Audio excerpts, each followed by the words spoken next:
오늘 하나님께서 저와 여러분에게 주시고자 하시는 은혜의 말씀의 제목 한번 따라하겠습니다. 죄와 공의. 라는 제목으로 말씀 전하기를 소원합니다. 이 말씀을 읽고 또 보는 가운데 성령 하나님의 폭포수와 같은 은혜가 저와 여러분들 심령 가운데 넘쳐날 수 있기를 존귀하신 예수님의 이름으로 간절히 축원합니다. 알베르트 슈페르라는 사람이 있습니다.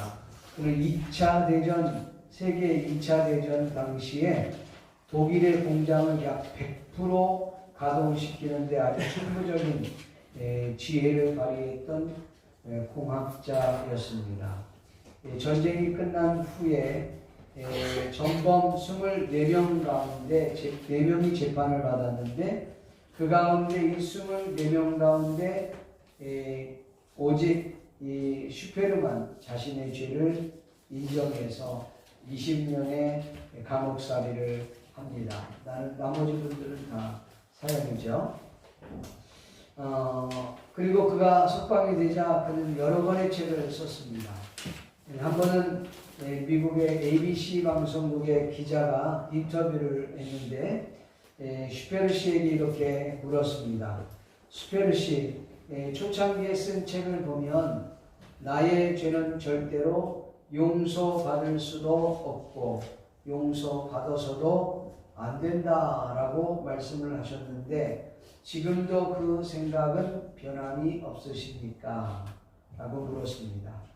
이 슈페르는 아주 슬픈 기색을 띠고 대답하기를 나는 20년 동안 형무소에서 죗값을 치렀고 지금은 자유인입니다.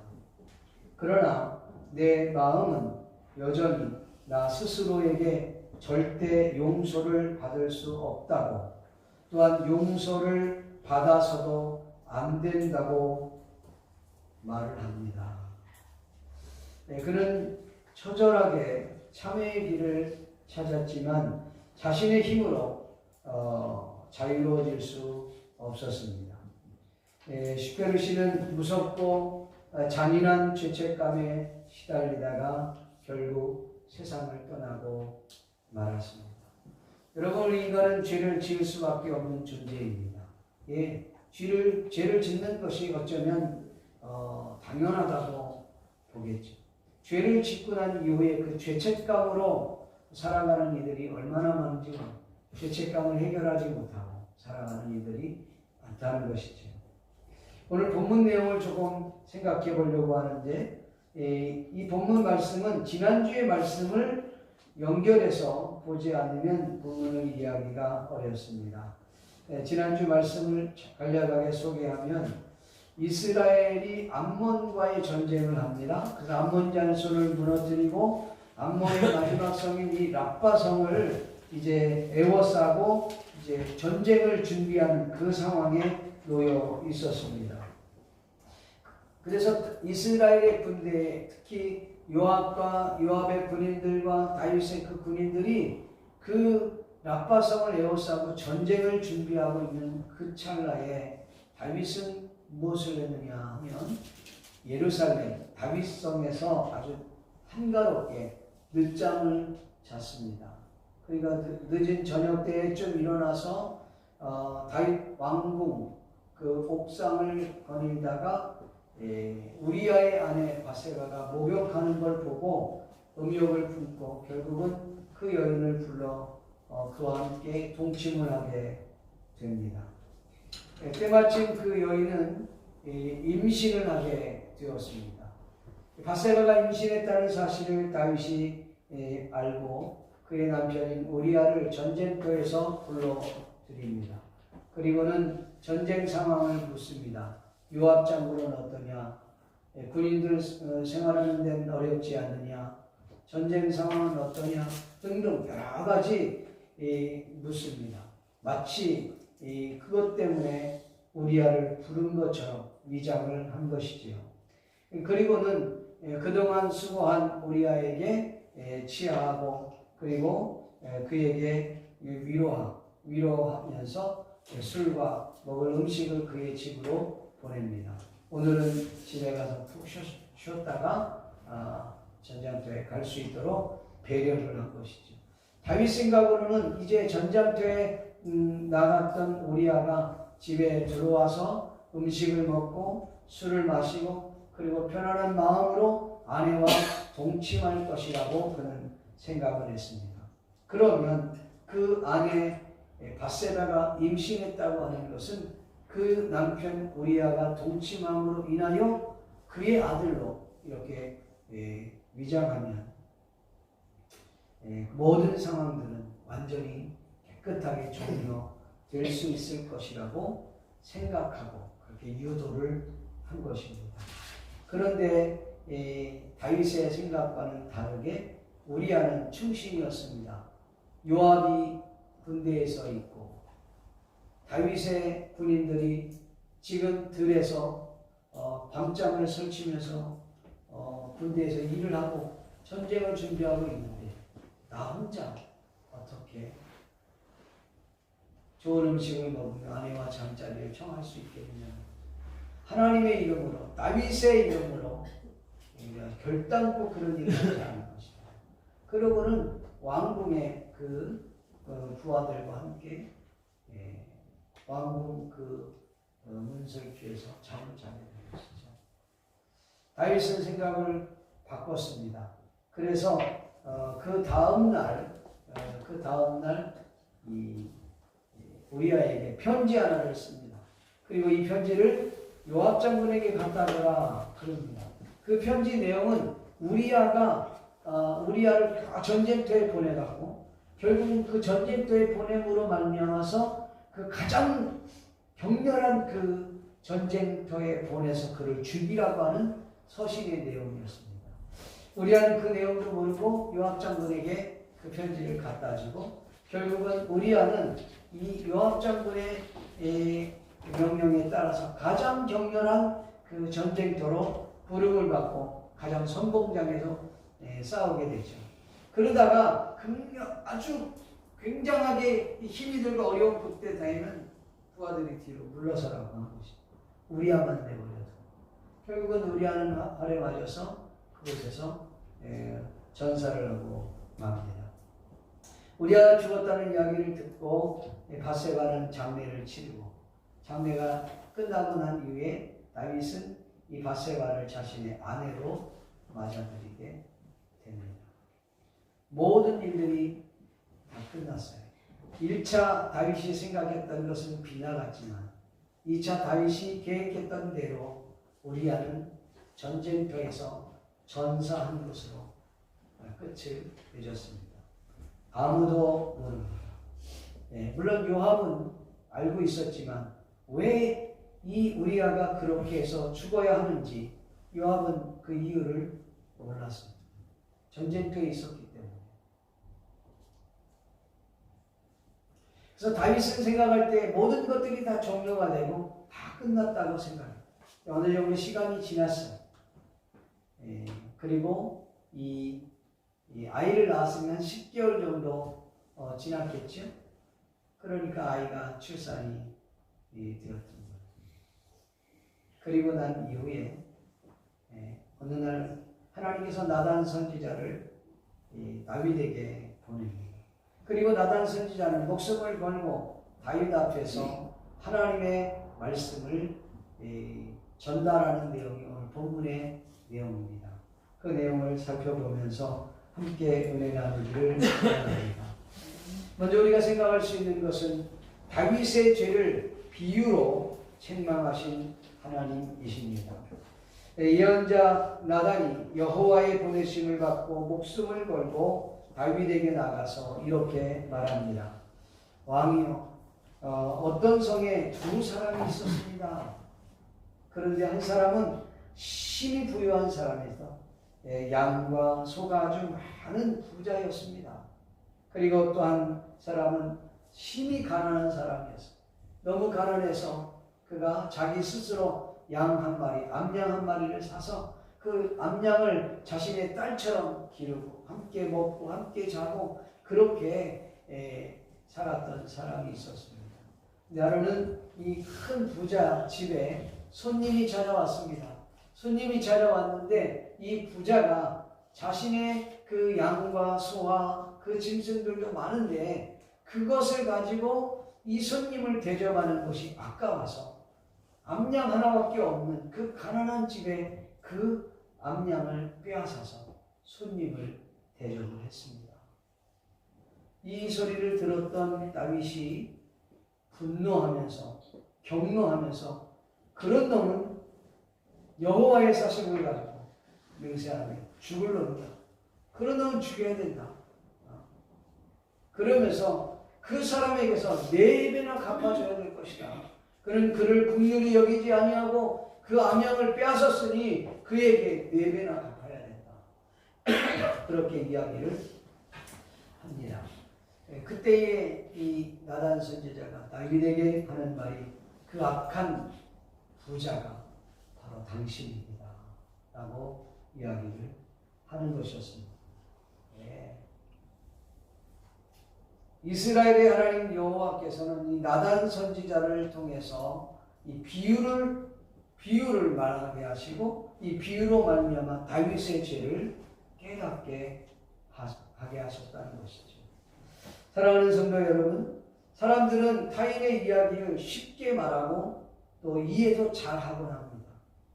그러나 그 문제가 자신의 이야기일 때는 상황이 좀 달라집니다. 그 자체를 쉽게 말하지도 이해하지도 못합니다. 아니, 그 자체를 언급하는 것조차도 싫어합니다. 왜냐하면 자신의 치부가, 자신의 수치가 드러날까 두려워하기 때문에 그렇습니다.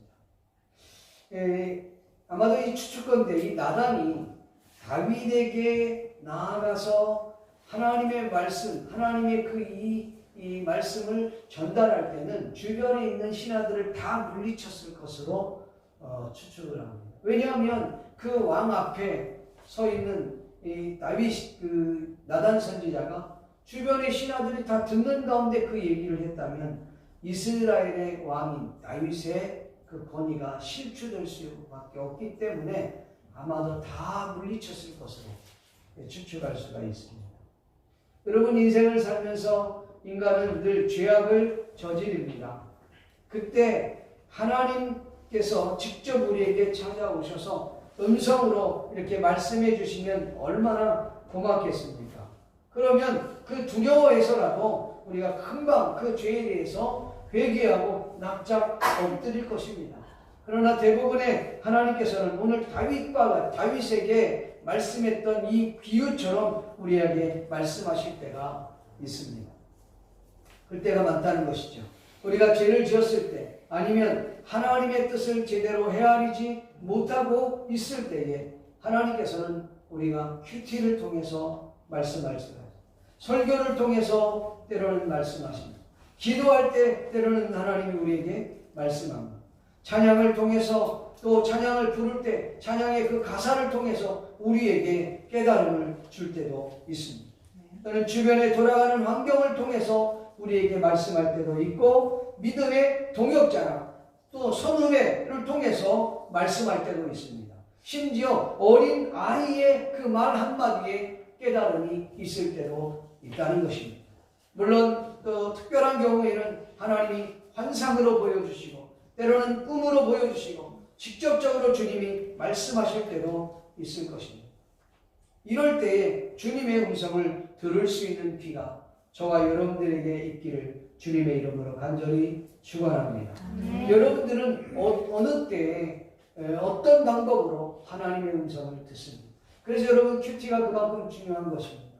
매 순간순간 하나님의 말씀을 통해서 우리의 자신을 되돌아볼 수 있는 계기가 될 수 있겠습니다.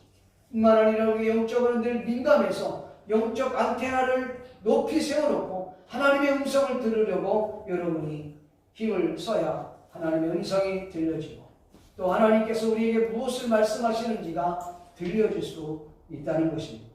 그러나 우리가 영적으로 무지하면 아무리 말씀하셔도 들리지가 않는다는 사실 믿기를 바랍니다. 여러분, 주님의 음성을 들을 수 있는 귀가 우리에게 열릴 수 있기를 주의 이름으로 축복합니다. 나단 선지자의 책망을 듣고 그 자리에서 즉시 회개했던 다윗을 우리는 바라보게 됩니다. 다윗은 하나님께서 보낸 이 나단 선지자의 말씀을 전해 듣고는 변명하지 않았습니다. 자신이 그렇게 할 수밖에 없었던 이유를 설명하려고 하지도 않았습니다.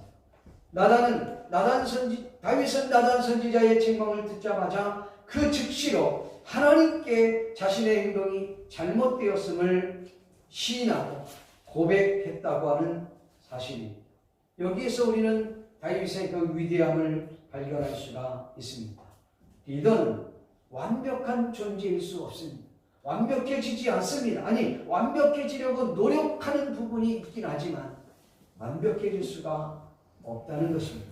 그렇기 때문에 실수도 할 수 있고 죄를 범할 수도 있습니다.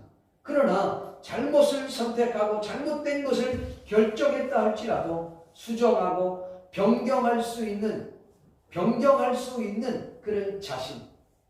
그 용기가 우리에게 필요하다는 것입니다. 그렇게 자신이 결정했고 자신이 판단했던 것들이 실수할 수 있기 때문에 그것을 여러분 변경할 수 있는 용기가 있을 때 또 그를 따르는 자들에게 유익이 되는 줄로 믿습니다.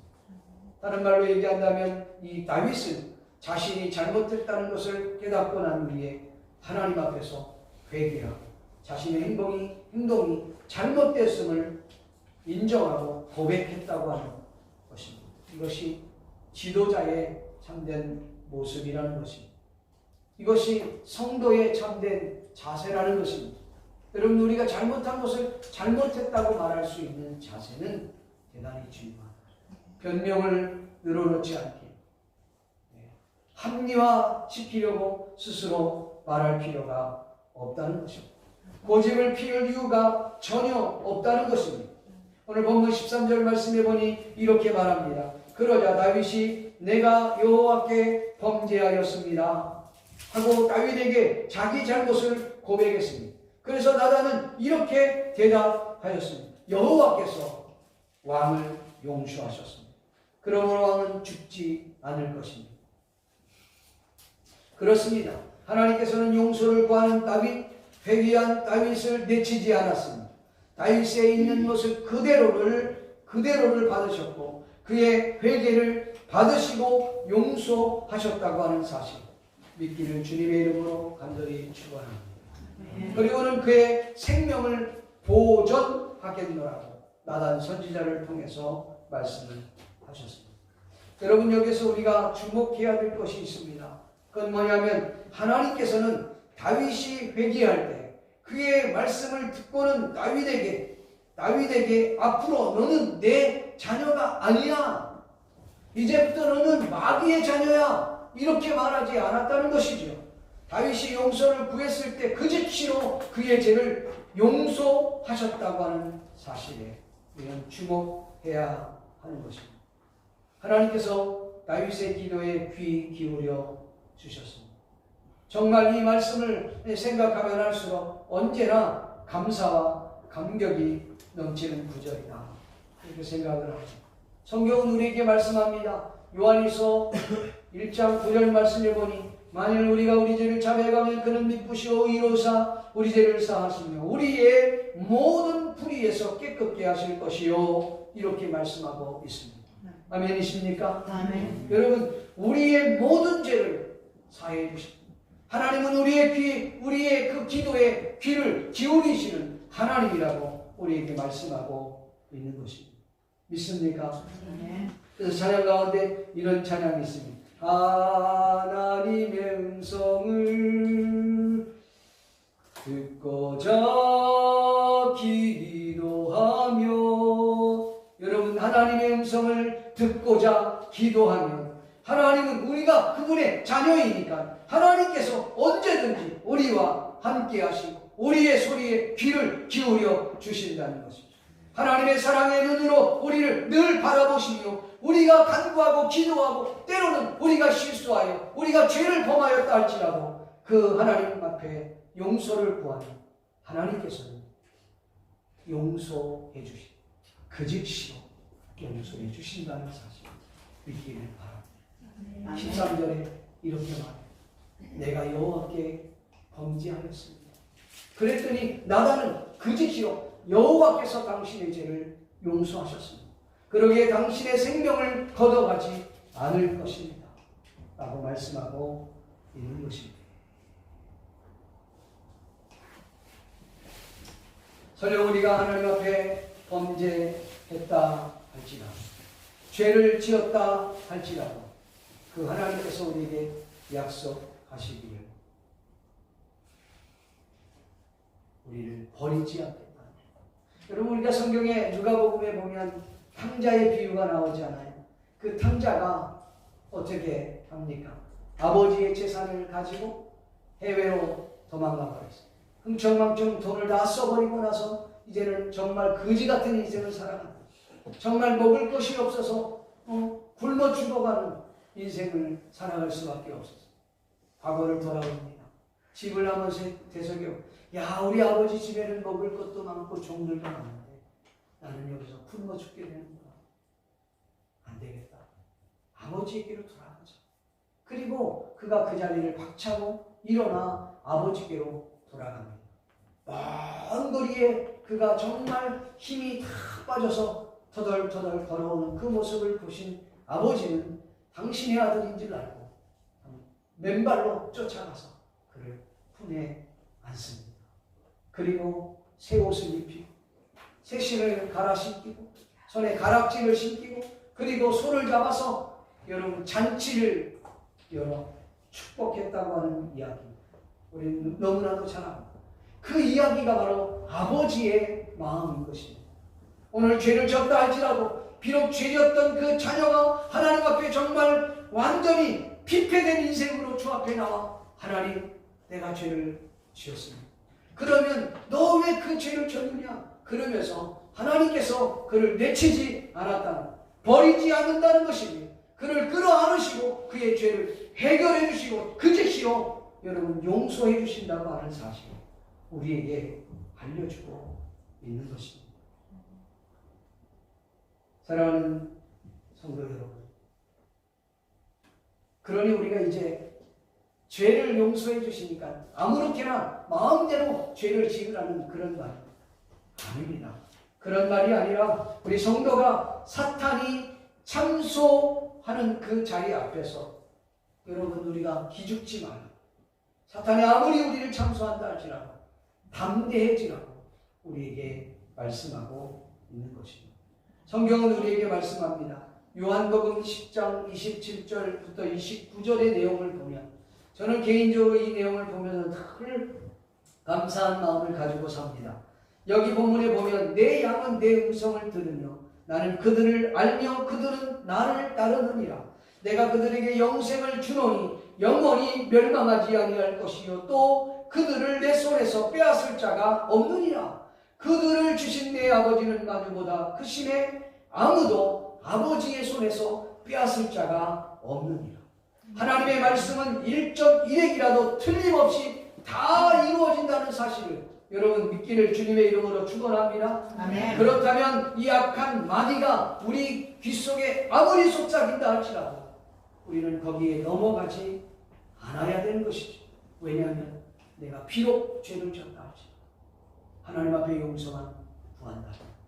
하나님은 우리의 죄를 용서하신다는 것이죠.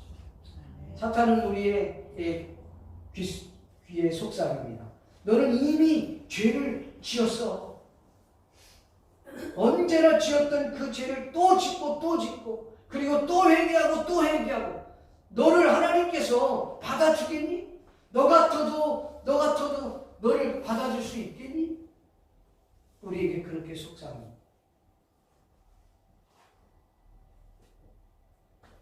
여러분, 어떤 악한 악한 자라도 사탄의 속삭임에 거기 넘어가면 그냥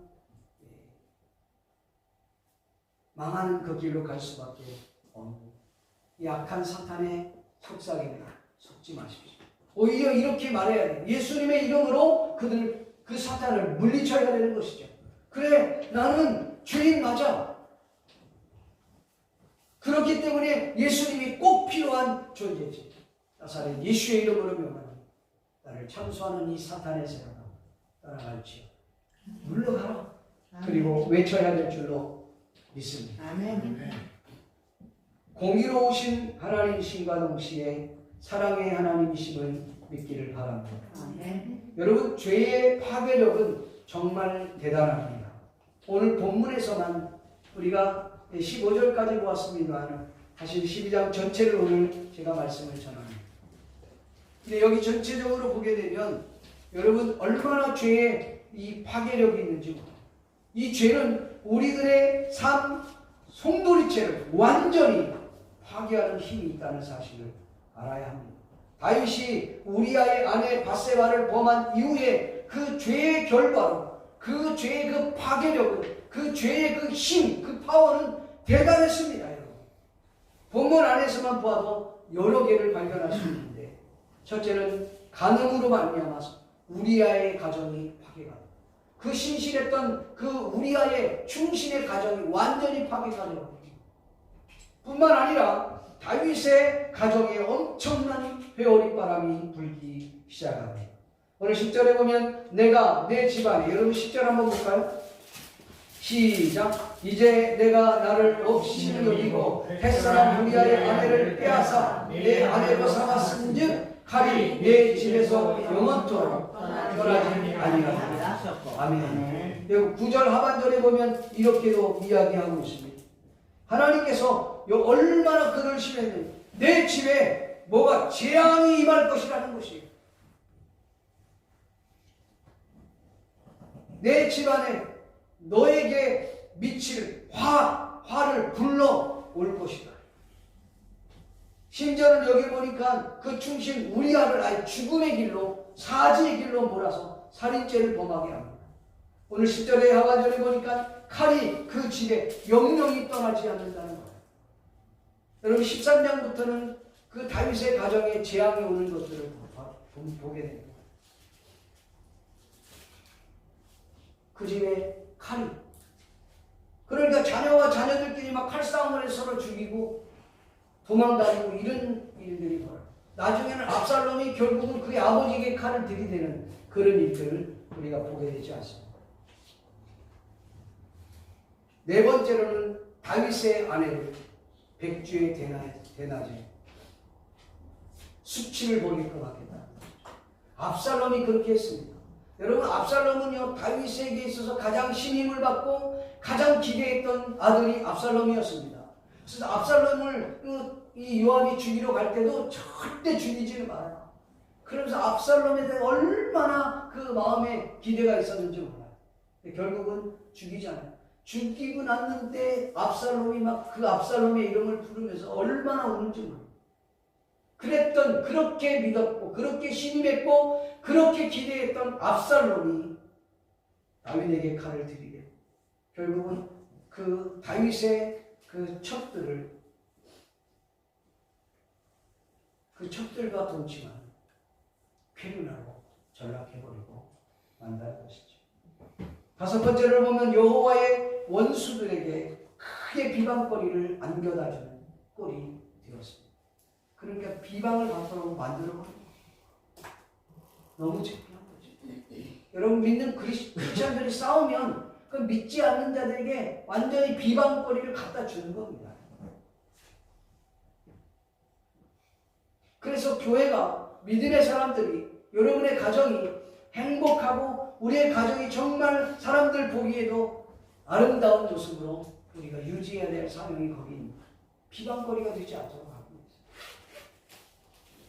여섯 번째는 다윗의 영혼이 피폐되기 시작합니다. 다윗의 영혼이 완전히 지옥에까지, 스올에까지 내려가는 그런 꼴을 보게 돼요. 이후에 그 부분을 좀 설명하겠습니다. 마지막으로는 죄의 결과로 다윗의 사랑했던 어린 자녀가 죽게 됩니다. 14절 말씀을 한번 볼까요? 시작. 이 일로 말미암아 여호와의 원수가 크게 비방거리를 피하여 당신의 낳은 아이가 반드시 죽으리이다. 15절 하반절에 보면 이렇게 되어 있습니다. 우리아의 아내가 다윗에게 낳은 아이를 여호와께서 뭐하심에 치시니 심히 알는지라. 이거를 무려 7일 동안 이래 동안 앓게 돼. 결국은 죽게 돼. 두려운 일이지. 여러분, 대부분의 사람들은 우리가 하나님 앞에 회개하면 다 하나님은 용서해 주신다 이렇게 믿습니다. 맞습니다. 그 말이 맞아요. 그러나 우리가 용서를 받았지만 우리가 행한 행위에 대한 것은 하나님께서 반드시 책망하시고 책임을 묻는다는 사실을 잊어서는 안 된다는 사실입니다. 그런 점에서 이 용서라는 의미를 좀 다시 한번 깊이 살펴볼 필요가 있습니다. 우리가 사전적 의미로 용서란 뭐냐? 그러면 사전에서 찾아보면 이렇게 되어 있습니다. 지은 죄나 잘못한 일에 대하여 꾸짖거나 벌하지 아니하고 덮어버린다. 그게 용서입니다. 이게 진정한 용서냐라는 것이죠. 그러나 성경에서 말하고 있는 이 용서는 이 사전적 의미와 다릅니다. 하나님께서는 공의로우신 분이시기 때문에 죄에 대해서 철저하게 다루신다는 거예요. 그리고 하나님께서는 이 죄를 너무너무 싫어하신다는 거예요. 그래서 자녀가 그 죄에 대해서 고백하고 용서를 구하면 그 죄에 대해서는 반드시 용서를 해주고 완전히 그의 죄를 씻어주신다. 없애버려 주신다. 그 말이에요. 그러나 우리가 그 죄를 짓기 위해 행동한 그 행위까지 덮어버린다는 말은 아니에요. 죄를 짓기 위해 행동한 것은 반드시 그에 따르는 책임을 물으신다.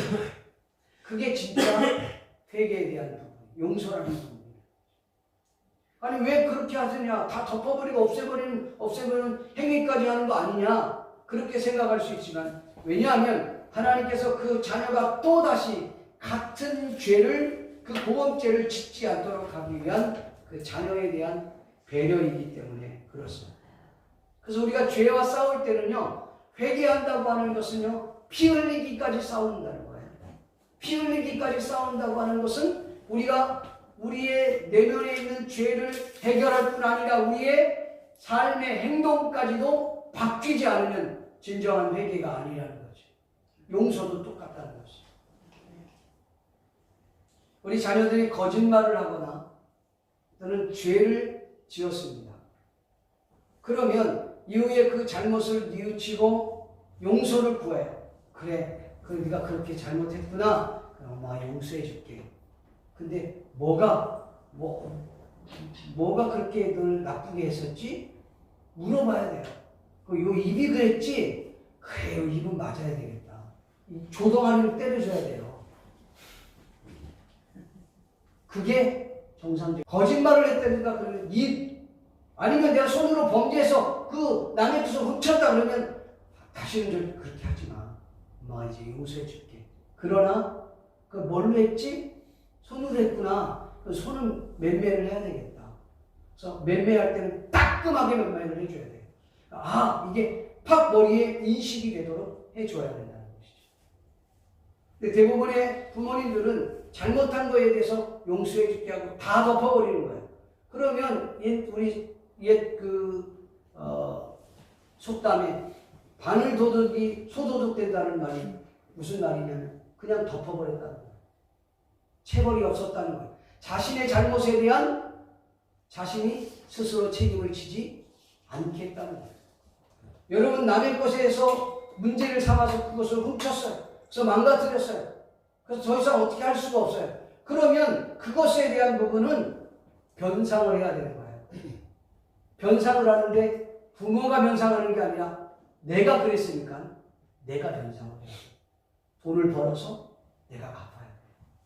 그게 진짜 용서를 제대로 가르치는 거죠. 그게 안 되면 그 아이는 똑같은 죄를 또 범할 수밖에 없다는 거죠. 그래서 여러분, 내가 남에게 돈을 빌렸어요. 내가 돈이 진짜 없어서 돈을 갚을 상황이 못 됐어요.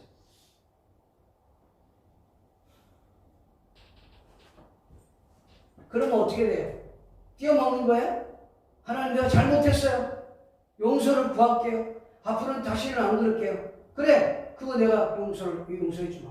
그러나 그거에 대한 스스로의 책임은 해야 된다는 거예요. 그걸 안 하면 안 된다는 것이죠. 그걸 안 하면 어떻게 해요? 똑같은 죄를 똑같이 지는 거예요. 왜 그렇게 할까요? 사탄의 참소에 걸려들지 않도록 하기 위함이라는 것이죠. 믿습니까? 아멘. 여러분, 다윗이 어땠습니까? 다윗의 경우가 어떠냐? 그가 늙었을 때 그의 몸이 이제 차요.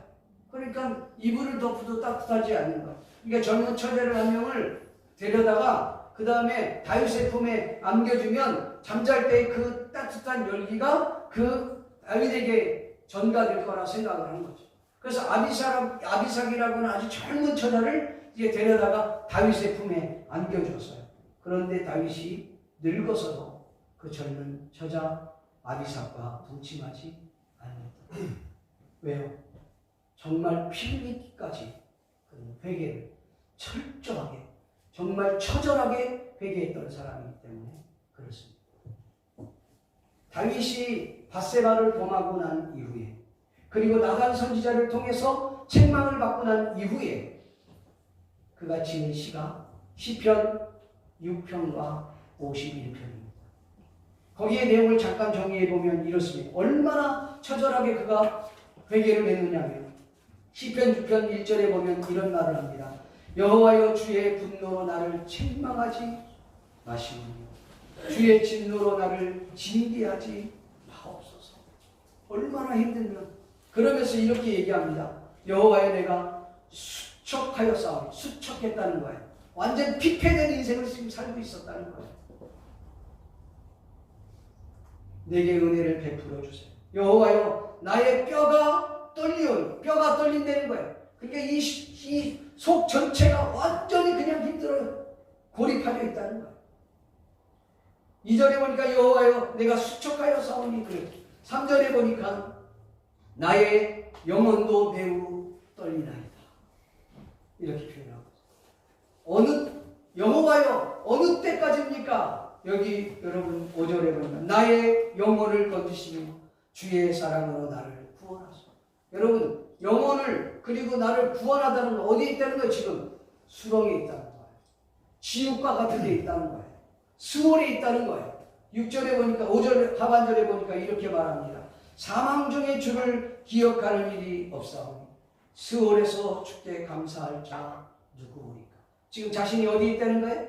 지옥에 들어가 있는 그런 상황이라는 거예요. 완전히 그의 인생은 파괴로 몰아가 버리는 거예요. 사탄의 음성이 그렇게 들으면 안 된다는 것이죠. 근데 지금 다윗이 거기에서 나를 건져주세요. 내 영혼을 건져주시고 나를 구원해달라고 그렇게 말합니다. 그러면서 6절 하반절에는 내가 탄식함으로 피곤하여 밤마다 눈물로 내 침상을 띄우며 내 요를 적신하여.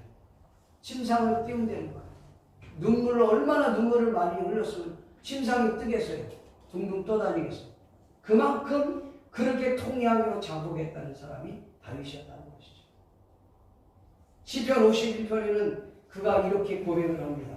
그 죄에 대해서 얼마나 그 마음이 힘들었으면 시편 51편 1절 하반절에 보면 내 죄악을 지워주세요.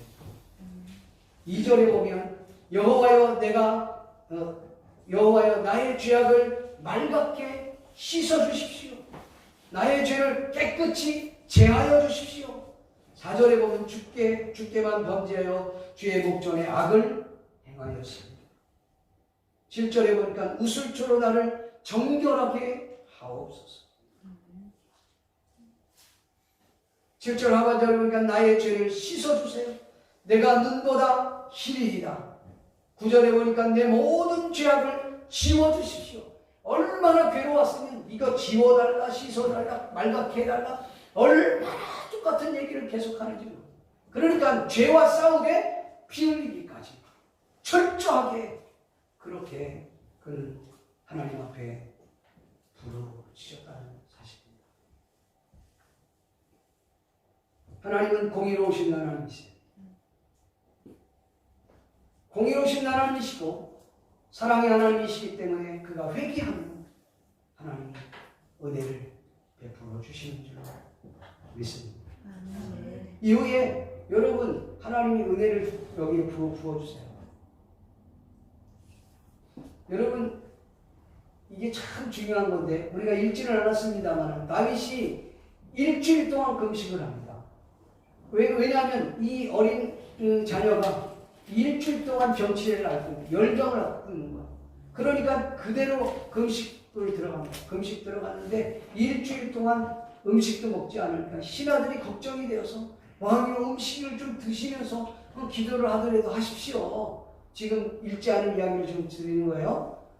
그러니까 음식을 철폐하고 먹지 않는 거예요.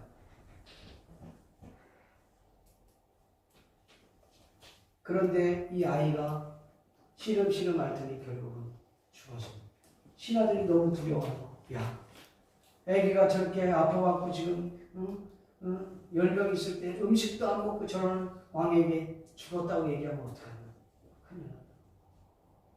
이거 어떻게 하면 좋겠냐. 그리고 자기들끼리 수근수근 되는 걸 다윗이 듣더니 아이가 죽었느냐 이렇게 묻습니다. 신하들은 두려워 떨면서 예, 아이가 죽었습니다. 그러니까 다윗이 듣도 말도 그냥 벌떡 일어납니다. 일어나갖고 몸을 씻고 몸에 기름을 바르고 성전으로 나가 하나님 앞에 경배를 드리고 이후에 음식을 준비하라. 음식을 먹는 거예요. 이 신하들은 너무 깜짝 이게 뭔 일이라냐. 세상에 애기가 지금 아팠을 때는 음식을 안 드시고 저렇게 금식을 하더니 애가 죽었는데 뭐가 좋다고 음식을 먹지? 그러니까 일반 상식적으로 이해가 잘 안 됐던 거예요. 네, 다윗이 그렇게 고백합니다. 이건 다윗만이 알고 있는 사실이니까. 네, 요나단과 다윗만 알고 있는 거예요. 왜 이렇게 됐는지. 그러니까 다윗이 이렇게 내가 금식할 때 하나님이 나를 불쌍히 여겨서 혹이라도 그 자녀를 살려주실까 해서 내가 금식을 했는데 제 아이가 죽었으니 내가 무슨 금식을 하겠냐. 내가 그 아이에게 먼저 가는 것이 낫지. 그 아이가 살아서 돌아올 일은 만무하기 때문에 금식을 철회하고 이제는 음식을 먹는다는 것이죠. 여러분 말씀을 맺기를 소원합니다. 사랑하는 성도 여러분, 본문에서 하나님의 말씀을 가지고 담대하게 다윗 왕 앞에 나선 나단 선지자를 우리는 보게 됩니다. 어떻게 보면 나단 선지자는 죽음을 가지고 담대하게 다윗 왕 앞에 나선 것입니다. 어쩌면 죽을지도 모르기 때문에. 왜냐하면 왕의 그 치부를 드러내야 되고 왕의 그 수치를 드러내야 하기 때문에 죽을 수도 있습니다. 여러분 구약 성경에 왕의 치부를 드러났다가 죽는 이 선지자들이 있었다는 거죠. 감옥에 들어가는 일은 비일비재하고. 그런데 이 놀랍게도 이 다윗 왕은 선지자 나단의 말을 듣고는 그 앞에 부록하고 회개를 하는 장면을 우리는 보게 되었습니다. 이것이 다윗의 위대함인데 다윗이 잘못을 시인하고 자신의 잘못을 솔직하게 고백하고 난 이후에 하나님의 용서를 구한 이 다윗에게 하나님께서는 놀라운 축복을 주십니다. 그 축복 두 가지만 말씀을 드리고 말씀을 맺으려고 합니다. 첫 번째는 뭐냐면 하나님께서 이 다윗에게 하나님이 기뻐하시는 여디디아라고 하는 자녀를 주십니다. 물론 시간이 좀 지났겠죠. 아이가 죽고 난 후에 바세바가 얼마나 마음에 상심이 됐겠습니까? 시간이 지나고 난 후에 다윗이 이 바세바를 위로하기 위해서 들어갑니다. 그리고 그를 위로하고 그와 동침함에 아이를 갖게 됐는데 그 아이가 여디디아, 여호와께서 기뻐하시다. 그 이름을 하나님께서 나단을 통해서 일러줘. 여디디아라. 그가 누구냐면 바로 솔로몬입니다. 하나님이 기뻐하는 솔로몬을 대신 주셨습니다. 두 번째 축복은 뭐냐면 이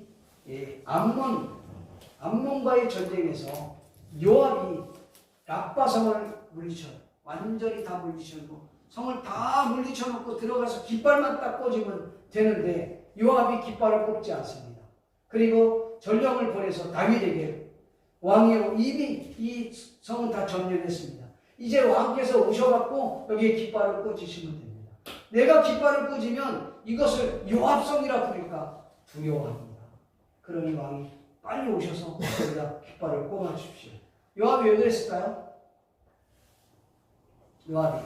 요압은요 평생 지금 다윗을 쫓아다녔던 사람이에요. 다윗의 성정을 잘 알고 있는 사람입니다. 근데 그 전에 어떤 일이 있었냐면 우리아가 자기도 알지는 못하지만 왜 죽었는지 몰랐어.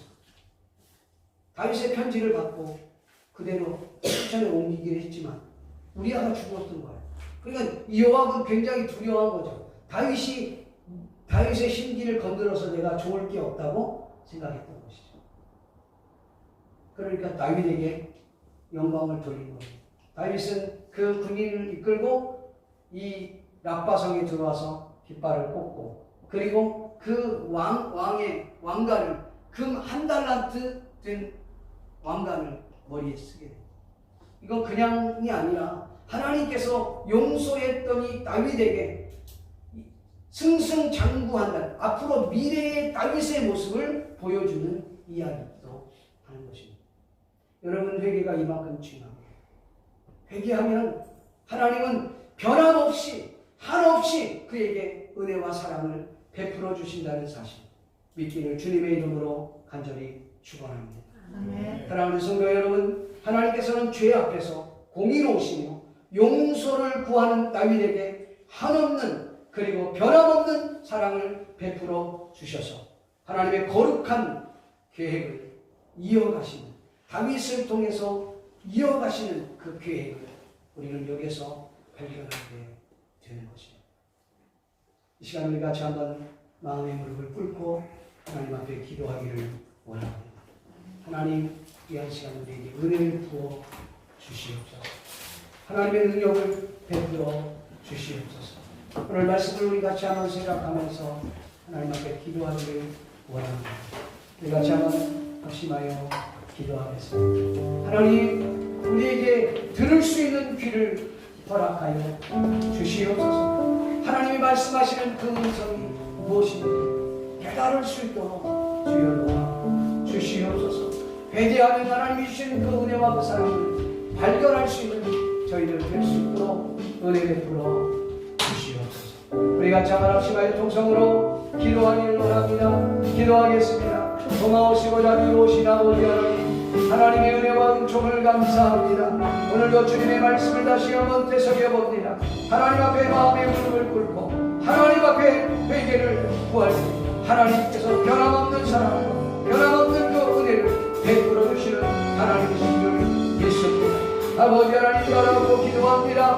우리에게 말씀하실 때에 비유로 말씀하십니다. 아버지 하나님 큐티를 통해서 찬양을 통하여 기도하는 가운데 상황을 통하여 환경을 통하여 때로는 아버지 하나님 주의 말씀을 통하여 때로는 아버지의 환상을 통하여 꿈을 통하여 때로는 직접 우리에게 말씀하실 때 그 말씀을 듣고 순종하는 저희를 될 수 있도록 도와주시고 회개의 앞장서는 저희들 되게 해 주시옵소서. 아버지 하나님 주님의 직감을 위해 우리가 아버지 그 자리에서 지치게 됐던 다윗과 같이 아버지 하나님 변명하지 않게 해 주시옵소서.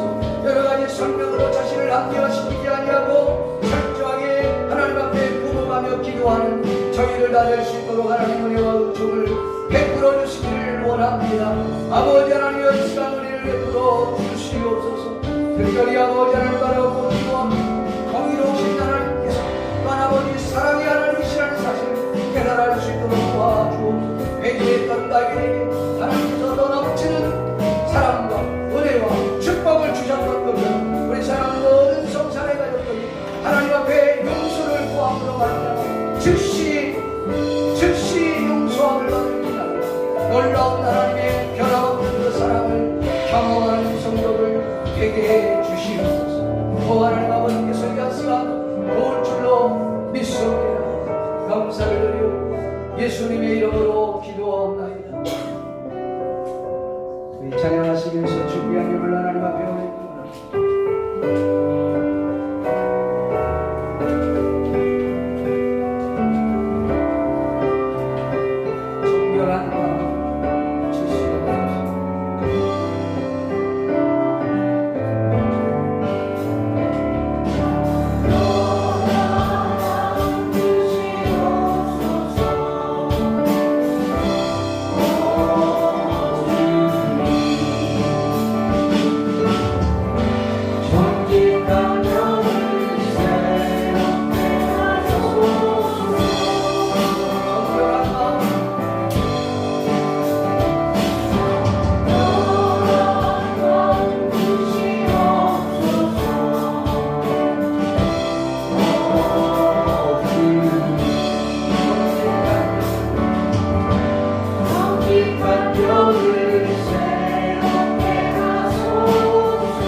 있어지는 겁니다. 주님의 큰 영광과 능력이 나타나게 도와 주시옵소서. 감사를 드렸고 예수님의 거룩하신 이름으로 기도하옵나이다.